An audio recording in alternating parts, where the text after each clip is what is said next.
Hey Dragons, unboxing video number 2 because our second bone box just got here. So exciting. Oh my gosh. Cannot wait to find out what's in this one. So let's get started. All right, again with the gorgeous paper wrapping. Very exciting. Loving how recyclable. Ooh, this one's big. All right, so we're starting with, oh, beautiful, a horned sea star. Look at how gorgeous that is. Love those super high bumps on it. I'll take it out of the bag so we can look at it a little more closely. So sea stars have this absolutely gorgeous exoskeleton happening that really helps preserve their body after they pass away. And you can see so much detail on these. Absolutely gorgeous and incredible. I am so excited about that. I cannot wait to learn more about sea stars. And I didn't know there were ones that had bumps that big on them. How wild is that? Okay. And then part 2, our skull is enormous this time. It's really surprising after the really small one last time. This is so exciting. Oh my goodness, it is huge. Let's look at our paperwork first and see what it is. Oh my goodness, this is a dog's skull, a juvenile domestic dog. So this is going to be not quite a puppy, a little bit older than a puppy, kind of like a teenager dog. My goodness, did you know that there are almost 400 recognized breeds of dog? That's a lot of dog. So cool. Okay, so apparently the difference between a juvenile and an adult dog, one of the differences, is the presence of milk teeth, deciduous teeth. How fascinating. So, like so many carnivores, they're going to have super sharp teeth, but one of the things about a juvenile dog is going to be these teeth right here, these milk teeth. My goodness, this is cool. And this is a complete skull. You've got a whole dog skull there. How cool is that? With an upper and lower. Wow. And really well preserved, just incredible. All the teeth are intact. You can see here all those teeth, and you can tell they're baby teeth because the sockets are so much bigger than the teeth themselves. And you can see here as well where there are some teeth that have not quite yet grown all the way in. We have the same thing on the lower jaw, where the sockets are bigger than the teeth, and then again where the teeth have not grown in fully yet. Just incredible. Incredible. And again, so many interesting details. You can tell it's a carnivore by the fact that the teeth are sharp at the end and not flat. Even these back molar teeth are sharper than they are flat. I don't know if you can see that well in the video, but you don't have flat molars like you would on an herbivore. That is so cool. I love that. That's incredible. And then you can see too where the lower jaw would fit into this socket and be held together. And you can tell it's in the right spot because the teeth line up. How cool is that? Absolutely incredible. Chomp, chomp, chomp. How fascinating.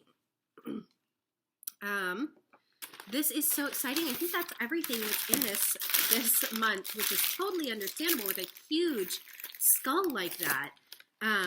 Just remarkable. I'm loving this, loving everything about it, and I can't wait to display them.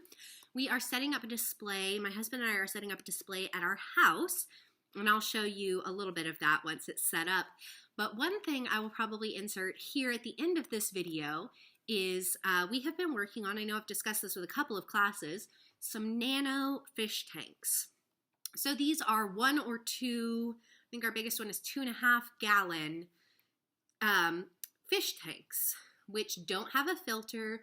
They don't have all of the high-tech stuff. It's just substrate, plants, hardscape, so rocks or wood or whatever like that, and the water, and of course a light because they've got plants in them. So what's happened so far is we've planted these tanks. You put all the plants in, and then just like our fish tank in our classroom, how that had to have its plants for a little while before we put animals in, these tanks have to have their plants even a little bit longer because they don't have a filter like the one in our classroom does. So we're doing right now what's called cycling these tanks, kind of getting the plants used to the water, getting the water used to the plants, making sure it's got the good bacteria it needs to survive well.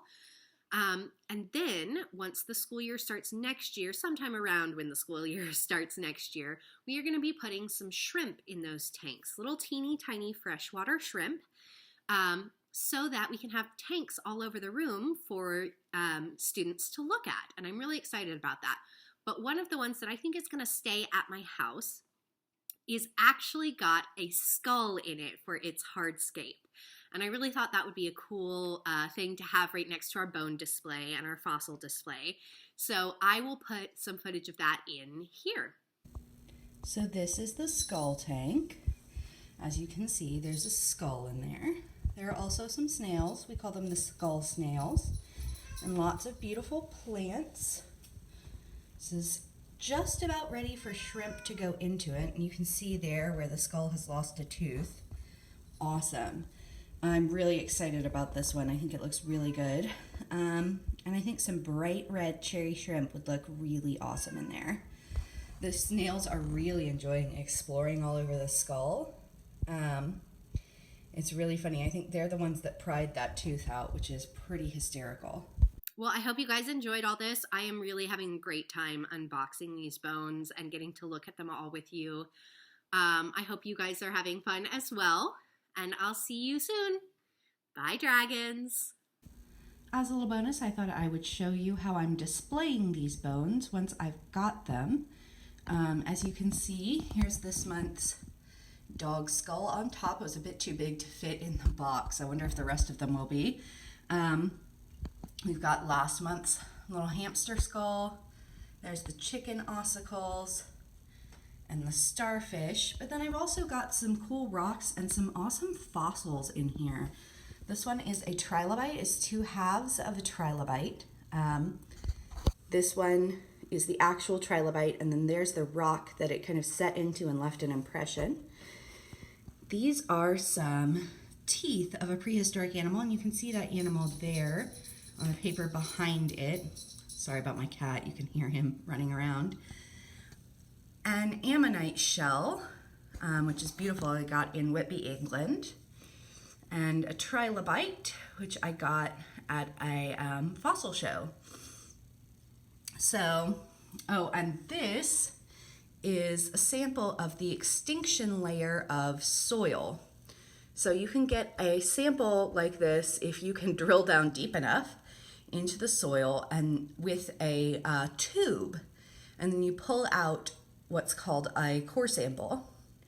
You pull out a sample, and this is the one from the layer of soil when the Great Extinction happened. So this is the skull display box. I hope you like it.